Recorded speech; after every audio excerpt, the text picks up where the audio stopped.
विपुल अपने परिवार, अपनी बीवी जिसका नाम ममता था और अपना एक बेटा जिसका नाम गोलू था उसके साथ रहा करता था।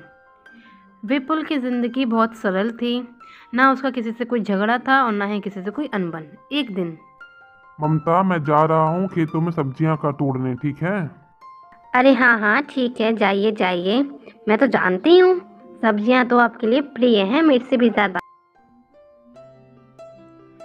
इतना सुन के फिर वह विपुल अपने खेतों में चला जाता है जहाँ पर उसकी सब्जियाँ काफ़ी सारी उगी होती हैं। हरी हरी सब्जियाँ वो रोज़ अपने खेतों से तोड़ता और गांव में जाके बेचा करता। अरे वाह, आज तो बहुत ही ताजी ताजी सब्जियां हैं। खुशबू भी बहुत अच्छी आ रही है।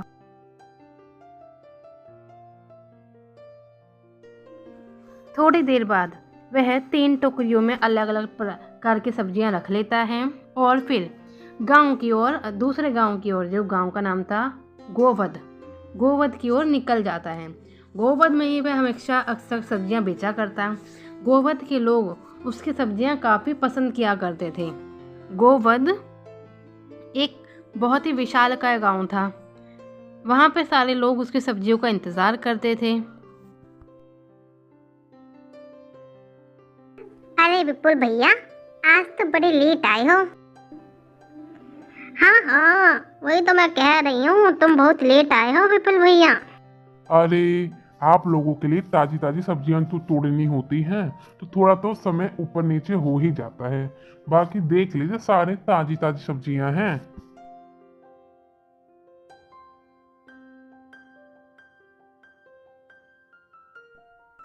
फिर विपुल अब दोनों ही महिलाओं को सब्जियां दे देता है और फिर गांव के हर घर में जाके सब्जियां बेचा करता है। शाम तक, सुबह वह 7 बजे घर से निकल जाया करता और शाम की करीबन 5 बजे अपने घर पे जाया करता। लेकिन पूरा दिन उसे खाने पीने का समय गांव में ही होता था। गांव के लोग उससे बेहद प्यार करते थे। जब वह आगे बढ़ता है तभी उसे एक औरत मिलती है जिसका नाम होता है नंदिनी। अरे नंदिनी बहन, तुम्हारे घर तो मैं आया था, क्या हुआ? भैया भैया, सॉरी सॉरी, लेकिन एक अर्जेंट काम है।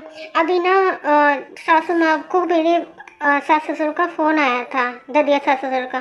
मेरे घर में मेहमान आ रहे हैं और आलू टमाटर तो मैंने आपसे खरीदे नहीं और अब आपके पास है भी नहीं, तो प्लीज़ आप ले आओगे शाम तक प्लीज़। अरे हाँ हाँ, ये भी कोई कहने की बात है। बिल्कुल बहन, मानता हूँ, दिल से मानता हूँ, बोलने के लिए थोड़ी ना।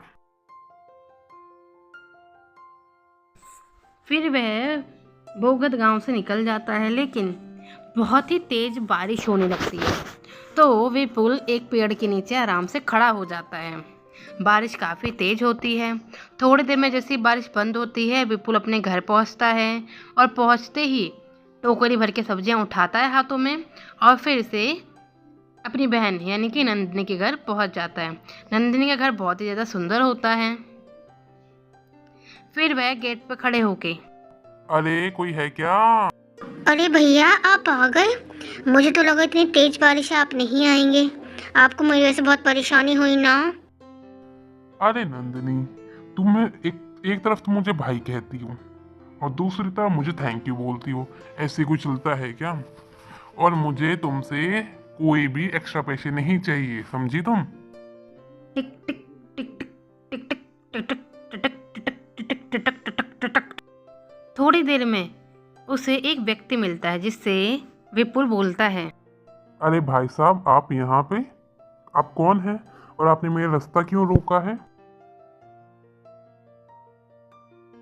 वो व्यक्ति कोई और नहीं, गांव का गुंडा सेठ रघुवीर होता है, जो विपुल को डराते हुए बोलता है, देख विपुल, तुझे सब्जी बेचने से मैं नहीं रोक रहा, लेकिन मुझे तेरी सब्जी के पैसों में से आधा पैसा चाहिए।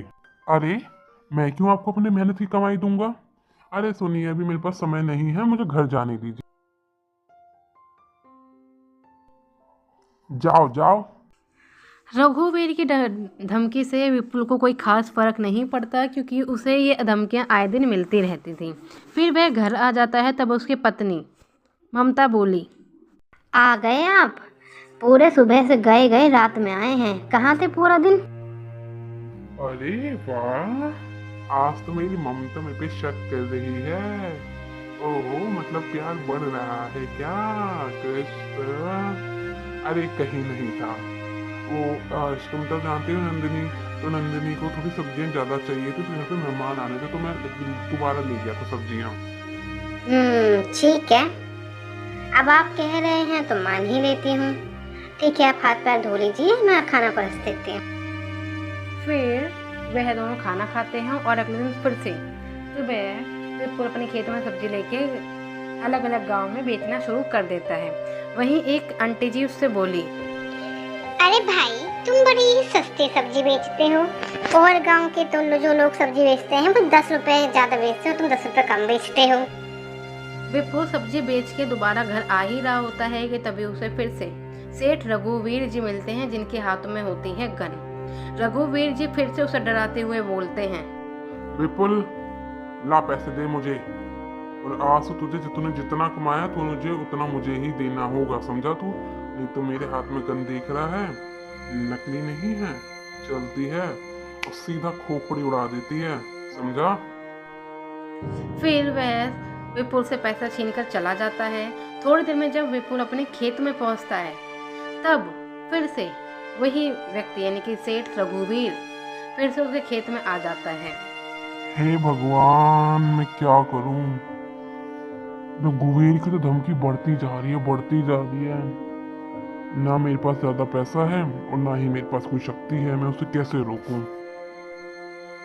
फिर वह अगले दिन फिर से सब्जियां उठाता है अपने खेतों में से और फिर जाके बेचना शुरू कर देता है। गांव की सभी औरतों को उसकी सब्जी पसंद होती हैं, तो चुटकियों में उसकी सारी सब्जी खत्म हो जाती हैं।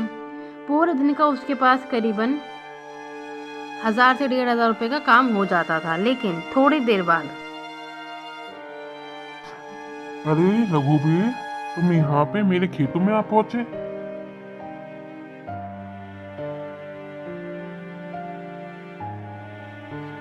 तुझे मेरी बातें मजाक लगती हैं क्या? सुन, कल से तू मुझे अपनी कमाई का पूरे 80% हिस्सा देगा, और अगर तूने नहीं दिया तो तेरी बीवी और तेरा बेटा तुझे परसों से दिखेंगे नहीं। अरे ये कैसे संभव हो सकता है? अगर मैं 80% तुम्हें दे दूंगा तो मैं अपना घर कैसे चलाऊंगा? रघुवीर हूँ मैं, रघुवीर, जो बोलता हूँ वो करता हूँ।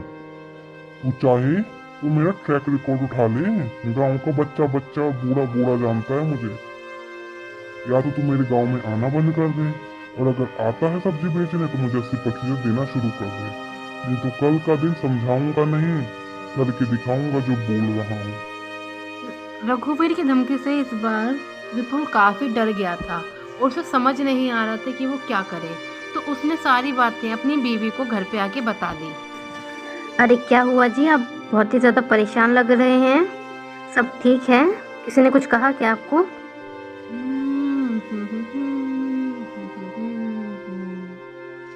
विपुल जो भी रघुवीर की बातें होती हैं वो सत्य सत्य अपनी पत्नी ममता को बता देता है।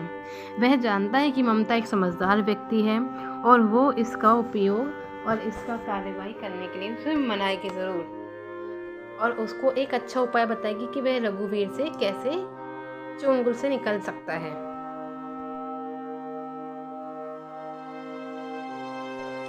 अरे तो इतनी सी बात पे आप परेशान हो रहे हो? रघुवीर एक गुंडा है ना, तो पुलिस ही होती है। तो क्यों ना आप अभी जाके रघुवीर के खिलाफ कंप्लेन कर दें पुलिस स्टेशन में। इससे ये होगा कि रघुवीर आपको परेशान करना भी बंद कर देगा और धमकियां भी बंद हो जाएंगी।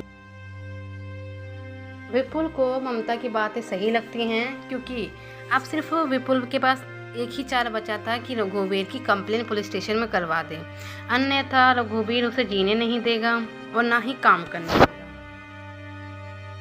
वह पुलिस स्टेशन पहुंच जाता है, जहां पे इंस्पेक्टर सुनील होते हैं और वह उनसे पूछते हैं कि रघुवीर कौन रघुवीर। तो सारी बातें वह उसे बता देता है। अरे भाई, अरे सर जी, रघुवीर एक गुंडा है गोवध गांव का, वो मुझे सब्जी बेचने से मना करता है और कहता है कि तुम सब्जी बेचोगे तो तुम्हें मुझे करीबन 80% पैसा देना पड़ेगा। उसने मुझे आज भी धमकी दी। वाह, ठीक है, तुम घर जा सकते हो और अब तुम मेरे पे छोड़ दो। मेरे को पता है कि उसके दिमाग कैसे ठिकाने लगाना है। विपुल वहाँ से चला जाता है और फिर थोड़ी देर बाद पुलिस स्टेशन में सुनील के सामने वह दोनों रघुवीर और उसका चेला खड़े होते हैं। तब रघुवीर बड़े ही घमंड में कहता है कि क्यों मुझे यहाँ क्यों लाया गया है। तब इंस्पेक्टर बोलता है, एक तो चोरी, ऊपर से सीना चोरी। देखो इंस्पेक्टर, मुझे घुमा फिरा के बात करनी नहीं आती। मैं आपको 1 लाख रुपए देता हूँ, इस केस को यहीं रफा दफा कर दीजिए, समझे? अन्यथा मेरे गुंडे बहुत हैं। आपको ऐसा ना हो कि आपकी पुलिस चौकी ही इस थाने में से हट जाए। रघुवीर पुलिस को ही धमकी देता है और पुलिस को ही रिश्वत देके पुलिस का मुंह बंद कर देता है। पुलिस भी एक लालची पुलिस वाला होता है, तो वह भी इस चीज़ को इनकार नहीं कर पाता और फिर वह दोनों को वह छोड़ देता है। फिर जब रघुवीर उसका चेला बाहर आते हैं तब रघुवीर का चेला रघुवीर से बोला, सेठ जी, इस बार तो विपुल ने हद ही पार कर दी। उसने आपके खिलाफ कंप्लेन कर दी पुलिस स्टेशन। आपकी इज्जत का क्या होगा? अरे तू चिंता काहे कर रहा है? जब तेरा सरकार पुलिस का मुंह बंद कर सकता है तो ये क्या चीज है? देख, अब उसने मुझसे पंगा ले ही लिया है तो उसको उसकी भरपाई तो करनी पड़ेगी। थोड़ी देर बाद रघुवीर उसके यानी कि विपुल जिस किराए के घर में रहता है उसके मकान मालिक पंडित विश्वनाथ के घर पहुंच जाता है और उसके हाथ में होता है एक चक्कू। चक्कू को देख के पंडित विश्वनाथ काफ़ी डर जाते हैं क्योंकि वह जानते हैं रघुवीर एक पहुंचा हुआ गुंडा है और उसे जान लेने और लेने में समय व्यतीत नहीं लगता। तभी विश्वनाथ जी डरते हुए बोले, अरे चक्कू, आप लोग हमारे घर क्यों? देखो, मैं घुमा फिरा के बात नहीं करूंगा। तूने जिसको घर में रखा है ना अपने, वो विपुल सब्जी वाला, उसे आज के आज घर खाली करवा दे।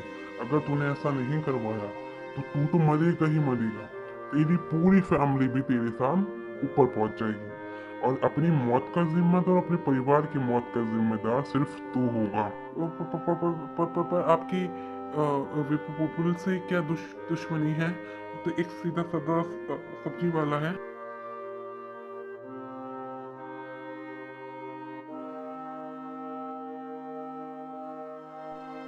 अबे तू सिर्फ अपने काम से काम रखना, आम खा गुठलियाँ गिनना ये सब हमारा काम है। तुझसे जो कहा है तो वो कर। विश्वनाथ काफ़ी डर जाता है और फिर वह तुरंत रघुवीर के कहने पे उनके घर पहुंच जाता है और फिर वह उसे बोल देता है कि वह घर खाली कर दे, अन्यथा वह धक्के मार के उसे निकाल देगा। विपुल को समझ नहीं आता कि विश्वनाथ जी उसके साथ ऐसा व्यवहार क्यों कर रहे हैं, परंतु उनकी आंखों में एक डर दिख रहा था जिसकी वजह से वह समझ जाते हैं कि शायद रघुवीर के कहने पे ही सारा काम हो रहा है और वह विश्वनाथ से बहस करते हुए वह घर खाली कर देता है और वह लोग आ जाते हैं सड़क पे।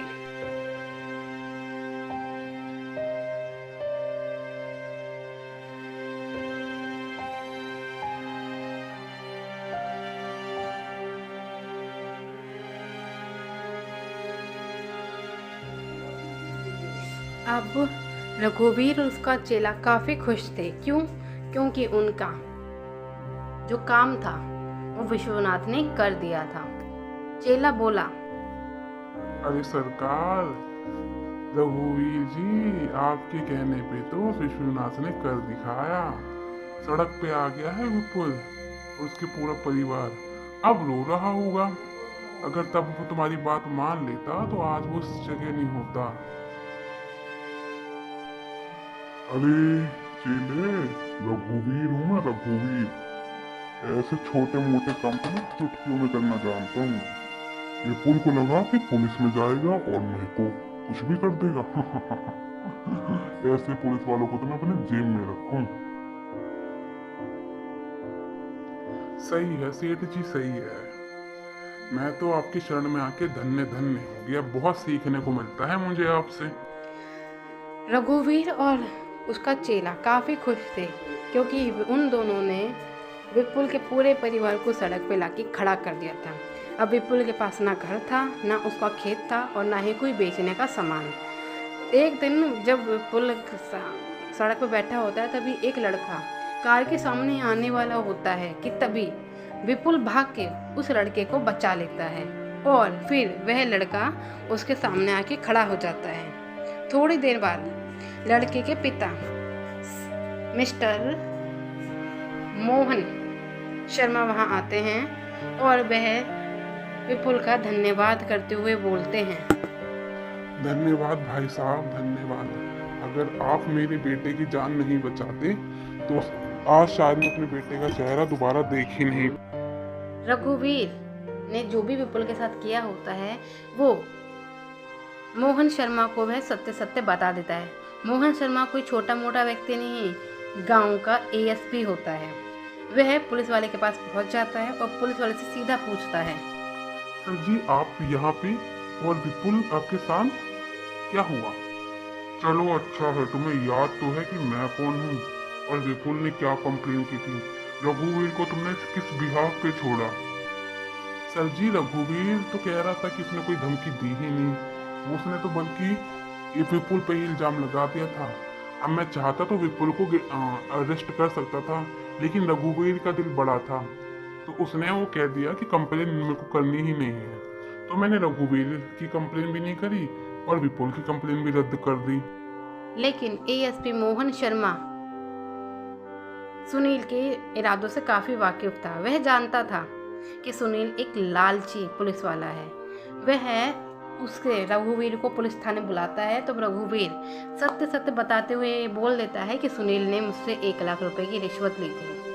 अब सुनील के पास कहने के लिए कुछ भी नहीं होता और छुपाने के लिए अब कुछ बचता भी नहीं है। हाँ सर जी, ये सत्य है कि मैंने इससे 1 लाख रुपए की रिश्वत ली थी। यहाँ तक कि इसने मुझे मारने और मेरे परिवार को मारने की भी धमकी दी थी, तो मैं क्या करता। रघुवीर को थाने में बंद कर दिया जाता है और फिर एएसपी मोहन शर्मा जी घर के बाहर खड़े होते हुए विपुल से कहते हैं कि अब तुम अपने घर में जा सकते हो, अब तुम्हें कोई गुंडा कभी परेशान नहीं करेगा और अगर कभी कोई परेशान करे तो ये रहा मेरा कार्ड, रखो। कभी भी तुम मुझे कॉल करो, मैं तुम्हारी सेवा के लिए हमेशा राज़ी रहूँगा और हमेशा फ्री रहूँगा। अरे भाई तुमने मेरे बेटे की जिंदगी बचाई है, लौटा बेटा है वो मेरा। तुम्हारे लिए मैं कितना भी करूँ ना मेरे लिए कम ही है।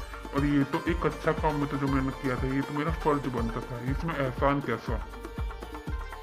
फिर विपुल भी विश्वनाथ पंडित जी जो होते हैं, जो उनके घर के मालिक होते हैं, उन्हें रघुवीर और एसीपी मोहन शर्मा और सुनील के बारे में सब कुछ सत्य सत्य बता देता है। विश्वनाथ जी भी मुझे माफ कर देना विपुल, मैं रघुवीर से की बातों से काफी डर गया था। उसने मेरे परिवार को मारने की धमकी दी थी, मुझे समझ नहीं आया मैं क्या करूं। फिर विश्वनाथ घर की चाबी देते हुए विपुल को कहता है कि अब से वो घर तुम्हारा, तुम उसमें जितना चाहो रह सकते हो और किराया भी उसने 500 रुपये कम कर दिया। अब विपुल बड़े ही आराम से अपने घर में रहा करता है, सब्जियां भी बेचा करता, अपने बच्चे बेटों का ख्याल भी रखता और हर गांव में उसकी सब्जियां पहले से कई ज़्यादा बढ़ गई थी। लोग उससे ज़्यादा जुड़ने लगते और उस पर काफ़ी ज़्यादा ट्रस्ट करते। ऐसे करते करते विपुल की ज़िंदगी काफ़ी बदलने लगी, लोग उसे पहचानने लगे। जहां उसकी सब्जियों का 1500 का पर दिन का बनता था, वहां अब उसकी सब्जियों का 5000 का पर डे बनता है।